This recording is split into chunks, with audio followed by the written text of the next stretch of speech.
Bonjour, nous sommes aujourd'hui au Parlement bruxellois où nous rencontrons Aurélie Tchekalski, une jeune députée bruxelloise. Bonjour. Bonjour Aurélie Tchekalski. Bonjour Thierry. Quand on est jeune députée bruxelloise, quel regard a-t-on sur l'État et le fonctionnement de la police dans la région Bruxelles-Capitale aujourd'hui? Moi je vis au sein de ma région, je me promène, je sors, je vais au restaurant, je vais à des concerts et je trouve qu'actuellement il n'est pas normal en tant que bruxelloise de devoir parfois envoyer un SMS à ses copains pour dire qu'on est bien rentré.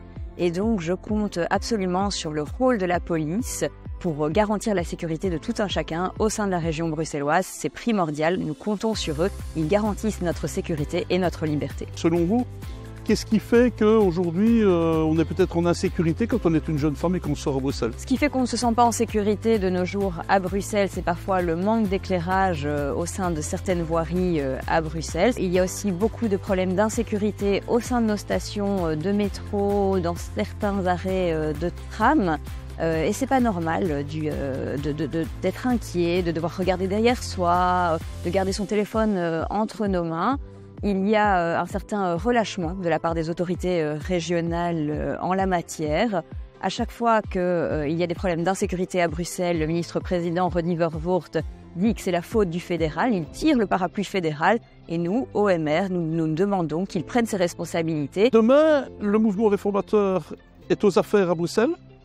Qu'est-ce que vous décidez tout de suite pour améliorer le sort de la police qui est mal en point dans certaines zones spécifiquement et notamment au niveau du trafic de stupéfiants? Ce qui compte, c'est que nos policiers soient soutenus, que leur mission soit valorisée.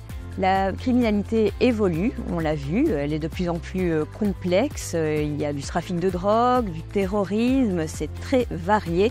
Donc nous devons soutenir nos policiers, ça passe par un renforcement de formation à leur égard, la modernisation des équipements et aussi le budget octroyé à nos zones de police. Demain, nouvelle réforme des polices. On vote pourquoi au mouvement réformateur? Une police fédérale et les zones de police locales telles qu'actuelles mais même modernisées ou 3 polices régionales? On vote pour l'efficacité. Demain à Bruxelles, est-ce qu'on fusionne les 6 zones de police comme certains le demandent ou est-ce qu'on reste avec les 6 zones en modernisant le fonctionnement? Ma réponse est la même, c'est l'efficacité qui doit primer. Demain, vous êtes aux affaires.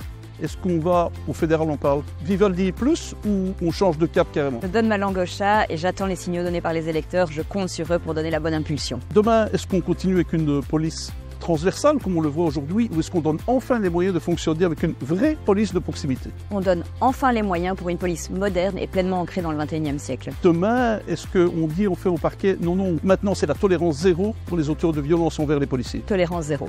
Absolument, on vote pour ça. On vote pour ça. Est-ce qu'au mouvement réformateur, et à Bruxelles en particulier, on est pour une libéralisation ou une légalisation du cannabis ou de la cocaïne, comme certains avocats le demandent, ou est-ce qu'on donne enfin les moyens de lutter efficacement contre ces trafics? Légalisation du cannabis, mais lutte assidue contre les drogues dures et sanctions à l'égard des dealers. Petit podium pour demain, le locataire au 16 rue de la Loire, Maxime Prévost, Monsieur Magnette ou Georges-Louis Boucher? Georges-Louis Boucher, évidemment. Je suis très étonné.